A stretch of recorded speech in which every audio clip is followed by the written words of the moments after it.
phone announcement. This is the brand new LG G5. It's a 5.3-inch handset from the company. Follows up from the LG G4 from last year. As you can see, it's a more compact, smaller device, but it still has the same resolution, 2560 by 1440 Quad HD. The first thing I noticed with this device is that it really reminds me of Google's Nexus 6P. It has the fingerprint sensor over here in the back, which is also doubles up as a power button. Also, you might notice this is where LG starts to come into its own. It has a dual camera system, so it has a 16 megapixel camera and an 8 megapixel camera. The second 8 megapixel camera actually gives you a wider field of view, goes up to 135 degrees. The G5 will be available in the silver option. There'll also be a gold, a pink, and a dark color which LG calls Titan. But the thing that's really different about the LG G5 is something that LG calls a set of friends or accessories for the new phone.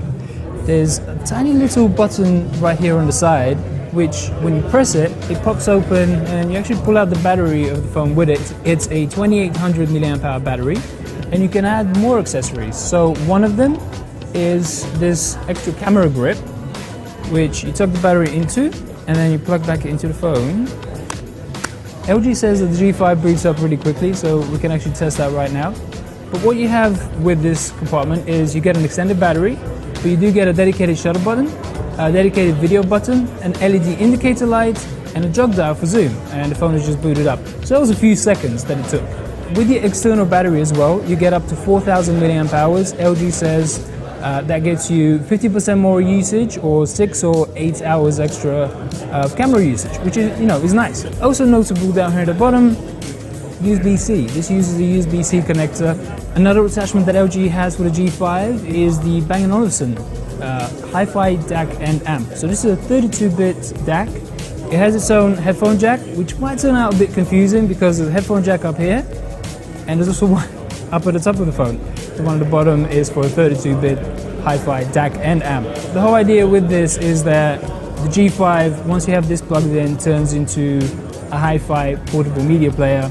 But these are just the two attachable accessories, the two attachable so-called friends. There's the LG 360 cam, which does pretty much what the name suggests. It's a 360 camera. And there's also a new USB-C head-mounted display. It weighs 100 grams. It's a little bit more attractive than the usual VR set. And also there is a rolling robot. It's kind of like the Sphero bowl. It's a big ball that you control with your phone. It has a laser pointer, it has a camera integrated into it, it has speakers and a microphone, and LG presents it as a home monitoring device / pet care accessories. Another big new feature is the always-on display. So the display never goes off. It's an IPS display, not OLED, and consumes 0.8% of battery power per hour.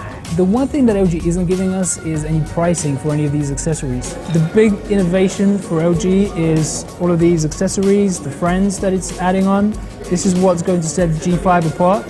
But speaking for myself personally, I love the design, I love the feel of this phone, and I feel with the new and improved cameras, the new and improved processors, it has a Qualcomm Snapdragon 820 inside, 4 gigabytes of RAM, 32 gigabytes of storage, micro SD expandability.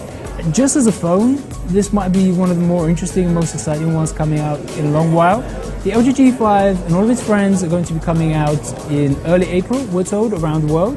But anyhow, this is all from the LG G5 and MW.